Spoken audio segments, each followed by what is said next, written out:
Green Studio Arts with our 9th in the series of From the Garden. Funny story. Okay, well, I decided this week I was going to do corn, and our garden corn was pretty sad. It was pretty shriveled and not much yellow in the kernels, and I thought, oh my goodness, I can't possibly bring our corn to paint for a still life. So I said, well, I'll bake it again like I did last time and go to Kroger and get some corn. Well, I was leaving the studio the other day and going out to the parking lot, and there's a apartment building adjacent to my parking lot, and all of a sudden, out of the second floor of this apartment, here comes a corn cob flying out of the window, lands right in front of me, and gosh darn it was a good looking corn cob, and I thought, well, I don't know if I want to touch that. I don't know where, maybe with the whole COVID thing, it could be COVID corn. But I said, if it's there tomorrow and it's had enough sunlight, I'll take it. So it was, and here we go. I've supplemented this nice big piece of corn with our little shriveled ones from our bounty. So, getting started today, I've prepared the canvas and I've made some little notes. So the first note we have is to prepare. And what I've done, instead of a tent, I've painted the 8x10 canvas with a nice coverage of yellow, just a regular flat color coverage, a little heavier than a wash. Gave it about 10 minutes to dry, and then I took a thin brush and pulled out my burnt sienna, and that's my next on the list, is to sketch. As you are watching, you can pause and get these two on our list done. I want the sketch very loose. As you are looking at the corn, you don't have to paint every kernel of corn. That's just crazy, just like anything. If you were painting hair on a pet or animal of any sort, or human, you don't have to paint every single strand. You don't have to paint every single kernel, not kernel. So, that being said, you're going to allow the viewer you're going to give some really detailed pieces and then maybe skip a few and let the viewer fill in those gaps. It's much more enjoyable to have that freedom, and it makes for a nice, lovely, lyrical painting instead of a stiff. You might as well just take a photograph at that point. So, get caught up, and here we go. Big brush. 8x10, I'm not going to use this big brush, and this is what I used for my just my coverage initially. I'm going to choose a medium-sized brush, dip it in the water. I'm going to pull out some white, and I'm just going to go back into my background, X's over the yellow, leaving some of that yellow peeping through. I've already got a nice good coverage, so this is, I'm painting around the object. So like I said, go background, top, and the back is where we go. This is where we start, the top, back. All around the object, our still life objects, painting the negative space around the positive, moving down into the foreground. So top, back to bottom, front, foreground. I'm painting this table, the cloth that it's on.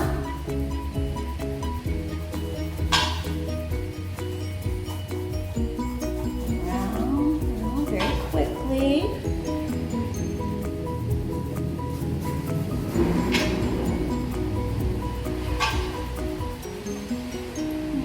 and again, I've laid out my paints in the order that I will be using them on the canvas. Got cadmium yellow, it's our wash, our heavy wash. Burnt sienna, our sketch. White. Now, deep violet. I've already got a little bit pulled out. So I'm just gonna mix a little bit into my white. And then I've got ultramarine blue. A little bit into there. That's gonna give me my nice shadows up underneath. Just gonna lightly place those in, showing the weight that the corn is actually sitting on the table and not floating in the sky like the corn that came down in front of me. That was so weird. A lot of strange things happened to me. I think it's because I just pay attention more. I don't know. I think strange things happen to most people. You just gotta be there to see it. Pay attention a little more. Placing in these places up underneath. I'm gonna go back in. I've done that very lightly. I'm gonna go back in with my white, take advantage of the wet, and just blend, blend, blend.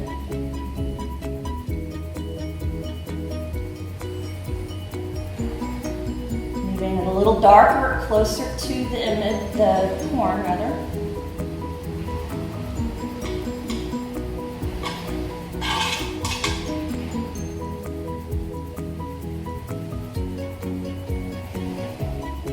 Bring that a little bit back into the background. See what I'm doing? I'm just really using my wrist. Might have gotten a little heavy there. But my objective, as you'll remember, is coverage. So I'm working the large areas first. And I'm going to start working toward the small. So large to small. Small being those details. Okay, to pull off that little bit of lavender. Got a little too much right there. It's not good for me right now.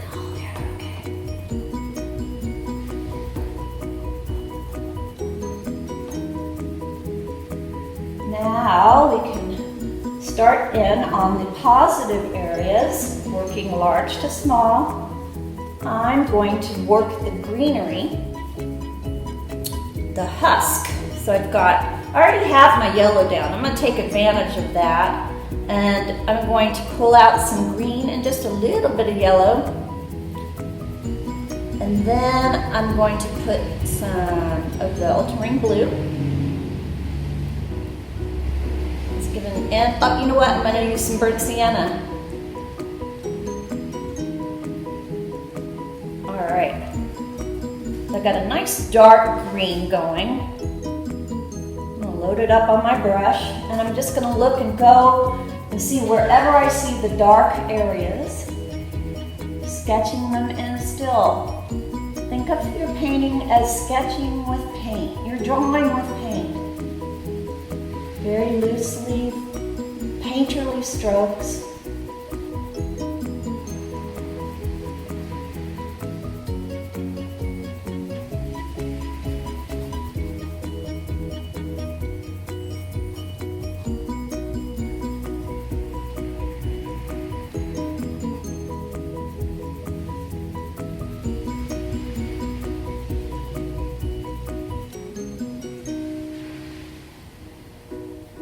And then let's just think of your, say for instance, your still life reference is not as good as you would like it to be on the, you know, if I was gonna paint this just exactly as it is, it's just not vibrant enough for me. So I'm gonna push those values, push these dark values, because they're not actually there. And you can do that. Remember, you have the control. You are the composer.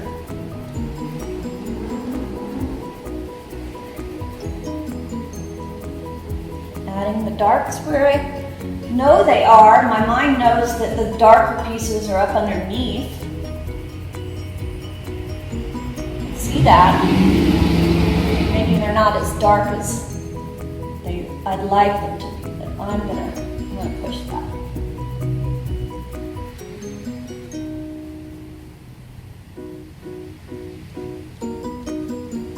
starting to get that drag. I can hear it on the canvas, that rough sound. Almost like nails on a chalkboard for me. So I'm going to add a little water.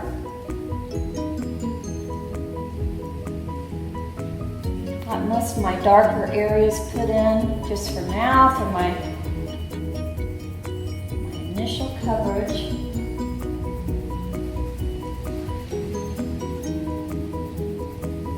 Okay. I'm going to add a little yellow for my next part, coverage.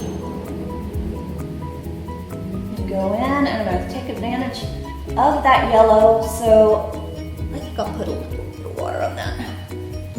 Looks like a wash in some places.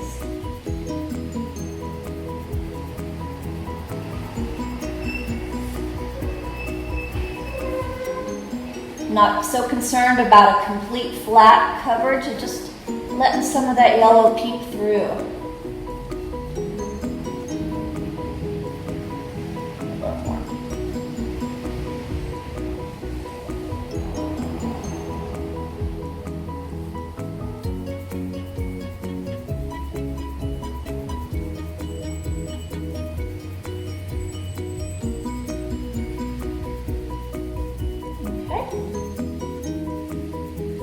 Pull off a lot of paint on there. Now I'm going to go into the white and go into this mixture that I had pulled out of the yellow and green. Load it up. Take advantage of the paint that's there. And I'm just going to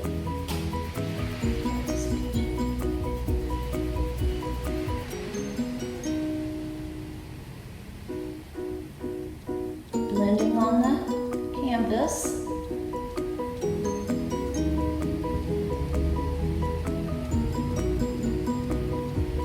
Look at the directions that my brush is going.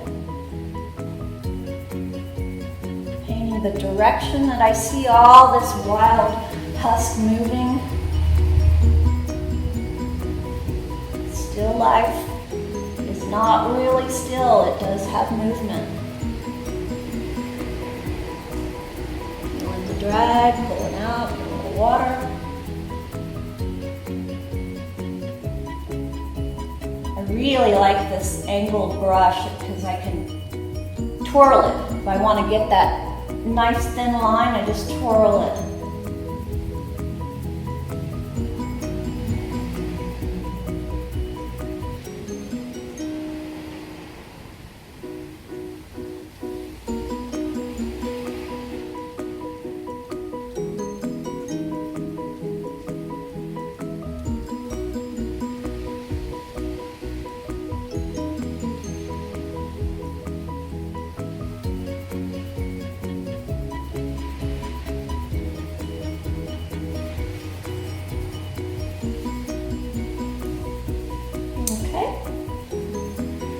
Off the green because now we're headed into the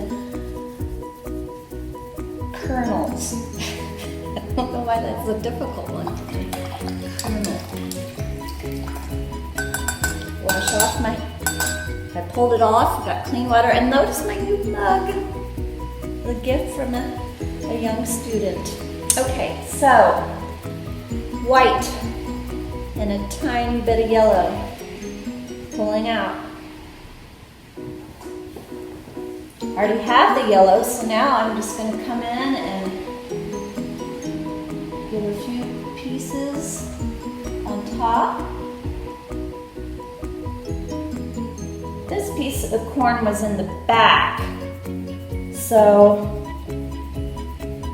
I'm going to actually change gears and add a little brown into my yellow mixture there. Give a little more yellow.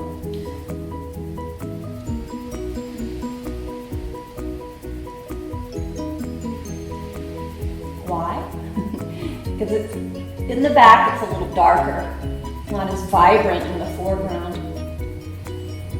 Getting up these darker kernels, and I'm just plopping my brush. And when I did the initial sketch, I just kept going, little kernel strokes, just kind of got a pattern going. I wasn't painting it or sketching out every single one of them. Again, popping in some of these darker pieces.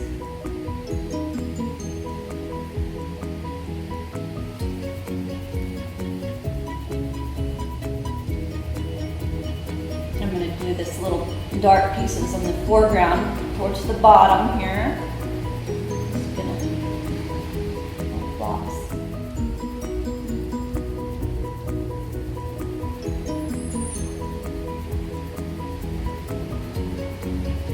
I just about have my last bit here, coverage large to small. And pull off, add a little yellow. Now I can do my yellow and white. And then at that point, I sit back and I say, where do I need more definition? Can I refine and smooth out some of my edges? Where can I get the most drama?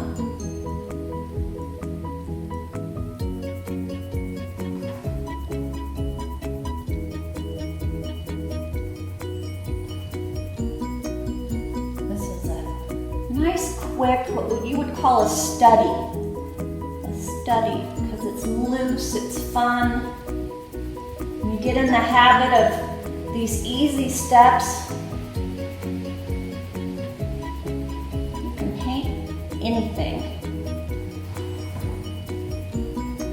Now I can tell I've got all my coverage down, and I'm looking back, and I can see where I need more shadows up underneath the husk in the foreground because it looks like it's floating.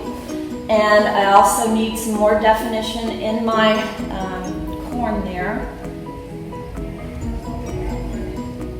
So I'm going to take care of all my little issues as you paint. And stay tuned for the final reveal. Thank you so much. I miss you guys.